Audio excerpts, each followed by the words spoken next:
নমস্কাৰ সকলোকে স্বাগতম জনাইছো লাভলি ষ্টাডিজ ইউটিউব চেনেলৰ আন এটা ভিডিঅ'লৈ।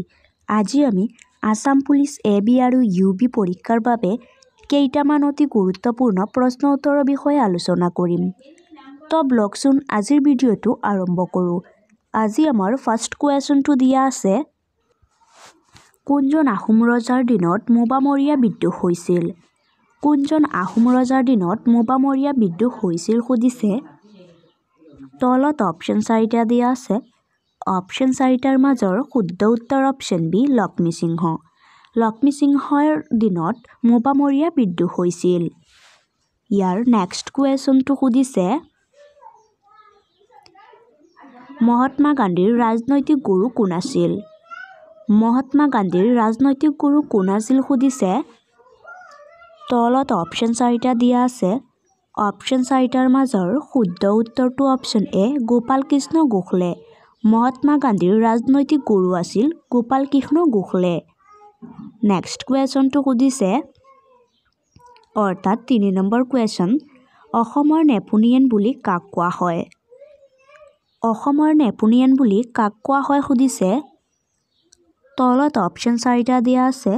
অপশ্যন 4টাৰ মাজৰ শুদ্ধ উত্তৰটো হৈছে অপশ্যন এ ভাস্কৰ বৰ্মন। অসমৰ নেপোলিয়ন বুলি ভাস্কৰ বৰ্মনক কোৱা হয়।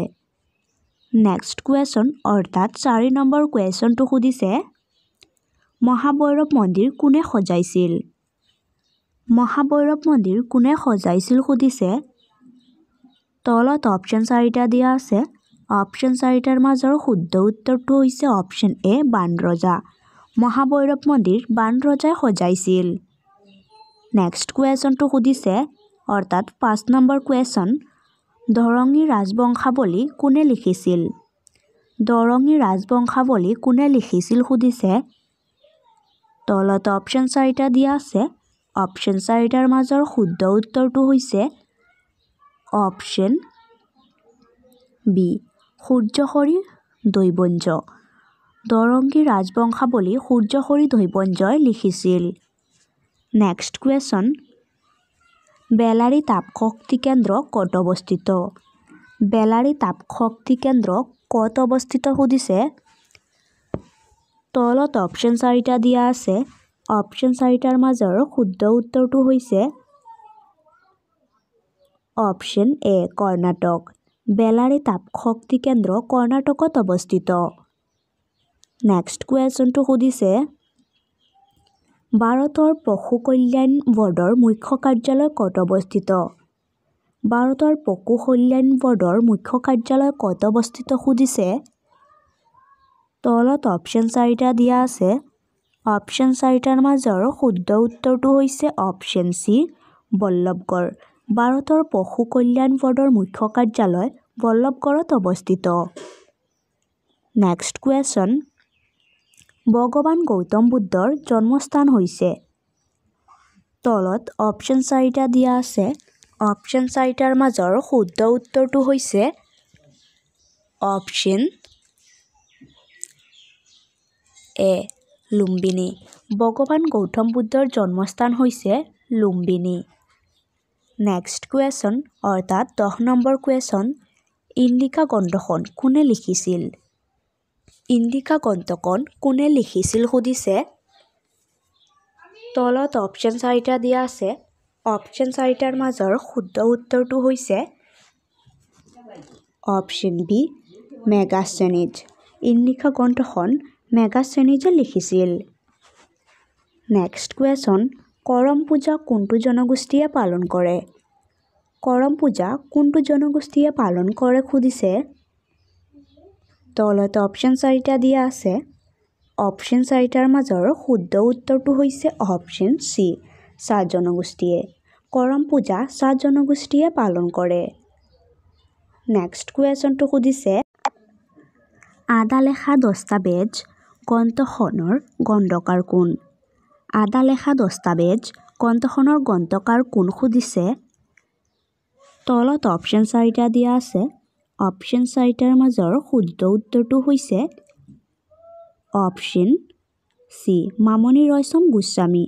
আদালেখা দস্তাবেজ গ্ৰন্থখনৰ গ্ৰন্থকাৰ হৈছে মামণি ৰয়ছম গোস্বামী। নেক্সট কুৱেশ্যন অৰ্থাৎ 13 নম্বৰ কুৱেশ্যনটো সুধিছে প্ৰথম অসমীয়া মহিলা আলোচনীখনৰ নাম কি? প্ৰথম অসমীয়া মহিলা আলোচনীখনৰ নাম কি সুধিছে। তলত অপশ্যন 4টা দিয়া আছে। অপশ্যন 4টাৰ মাজৰ শুদ্ধ উত্তৰটো হৈছে অপশ্যন বি গড়জেউতি। প্ৰথম অসমীয়া মহিলা আলোচনীখনৰ নাম হৈছে গড়জেউতি। নেক্সট কুৱেশ্যনটো সুধিছে প্ৰথম অসমীয়া দৈনিক বাতৰি কাকতখনৰ নাম কি? প্ৰথম অসমীয়া দৈনিক বাতৰি কাকতখনৰ নাম কি সুধিছে। তলত অপশ্যন 4টা দিয়া আছে। অপশ্যন 4টাৰ মাজৰ শুদ্ধ উত্তৰটো হৈছে অপশ্যন এ দৈনিক বাতৰি। প্ৰথম অসমীয়া দৈনিক বাতৰিখনৰ নাম হৈছে দৈনিক বাতৰি। নেক্সট কুৱেশ্যনটো সুধিছে মহাত্মা গান্ধীৰ জন্মদিন কিমান তাৰিখে পালন কৰা হয়? মহাত্মা গান্ধীৰ জন্মদিন কিমান তাৰিখে পালন কৰা হয় সুধিছে।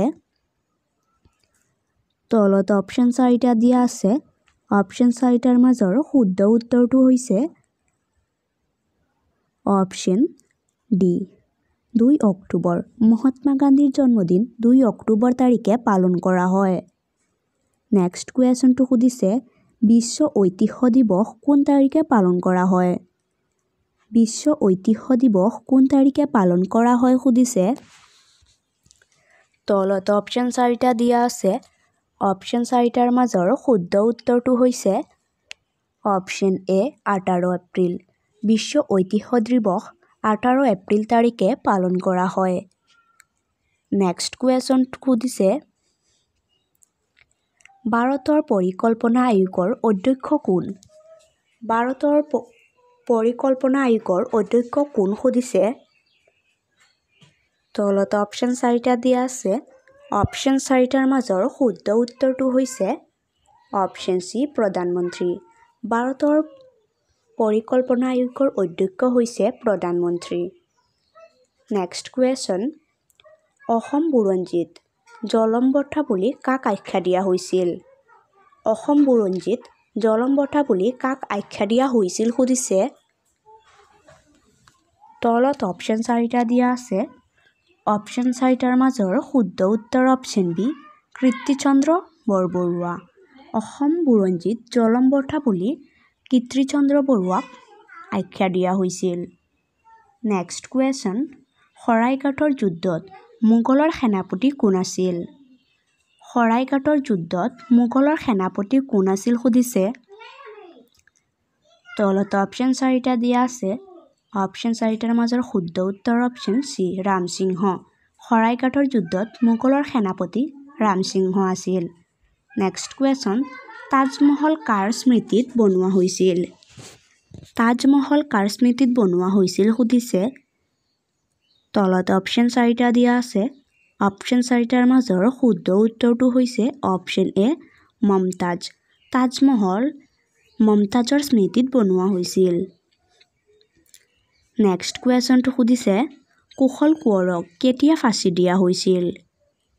কুশল কোঁৱৰক কেতিয়া ফাঁচি দিয়া হৈছিল সুধিছে। তলত অপশ্যন 4টা দিয়া আছে। অপশ্যন 4টাৰ মাজৰ শুদ্ধ উত্তৰ অপশ্যন ডি 1943 চনত। কুশল কোঁৱৰক 1943 চনত ফাঁচি দিয়া হৈছিল। নেক্সট কুৱেশ্যনটো সুধিছে ৰাজীৱ গান্ধীৰ সমাধিস্থলক কি বুলি জনা যায়? ৰাজীৱ গান্ধীৰ সমাধিস্থলক কি বুলি জনা যায় সুধিছে। তলত অপশ্যন 4টা দিয়া আছে। ইয়াৰ মাজৰ শুদ্ধ উত্তৰটো হ'ব অপশ্যন চি বীৰভূমি। ৰাজীৱ গান্ধীৰ সমাধিস্থলক বীৰভূমি বুলি জনা যায়। নেক্সট কুৱেশ্যন অৰ্থাৎ 23 নম্বৰ কুৱেশ্যনটো সুধিছে মহাত্মা গান্ধীৰ সবৰমতী আশ্ৰমখন কোন ৰাজ্যত অৱস্থিত?